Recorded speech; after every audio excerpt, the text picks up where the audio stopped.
दोस्तों सबको आदाब सलाम। ये मैं अपनी रिकॉर्डिंग जो सुना रहा हूँ आपको, ये आलमोस्ट 33 इयर्स ओल्ड है, 33 साल पुरानी रिकॉर्डिंग है। और जिमी खां मेरे साथ है ये तबले पे, और इसके शायर हैं जनाब कतील शफाई साहब, और कंपोजिशन है मेरी। और गज़ल है, क्या कमाल की गज़ल है। क्या कहिए एक निगाह में क्या ले गया कोई, मेरी तो कायनात चुरा ले गया कोई। इसमें इस रिकॉर्डिंग में तबला भी कमाल, जिमी खान ने संगत भी कमाल की है। और वही उस वक्त वही होता था, बस सब इकट्ठे बैठ गए हैं सजिंदे आस पास, तो बस शुरू हो जाते थे। हम लोग तो जो थे 4 घंटे की शिफ्ट बुक करते थे और उसी में हमने मकाना है, पैसे बचाने हैं, कोई प्रैक्टिस नहीं करनी, बस बैठ जाना है। ख़ासकर मेरे साथ तो ये होता था कि आ जाएं भाई, तो चलें भाई, शुरू हो जाए। तो सुनिए इस गज़ल को, ये मेरी कंपोजिशन है, आज से 33 साल पुरानी। वक्त गुज़रते पता नहीं चलता। तो सुनिए जनाब, ये पुरानी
हसरतों के फूल थे, कुछ तोहमतों के दाग,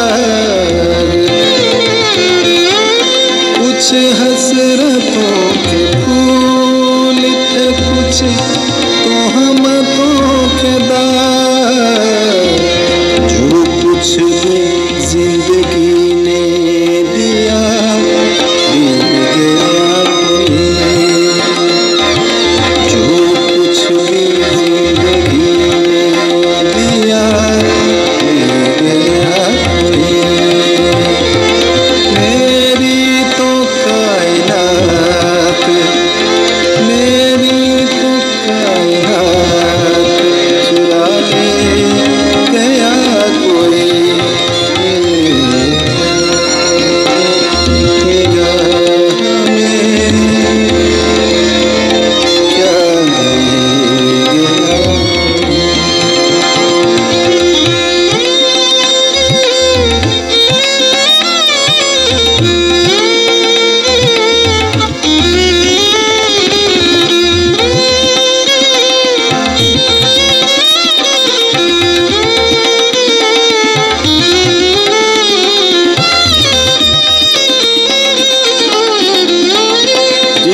कर बेचैन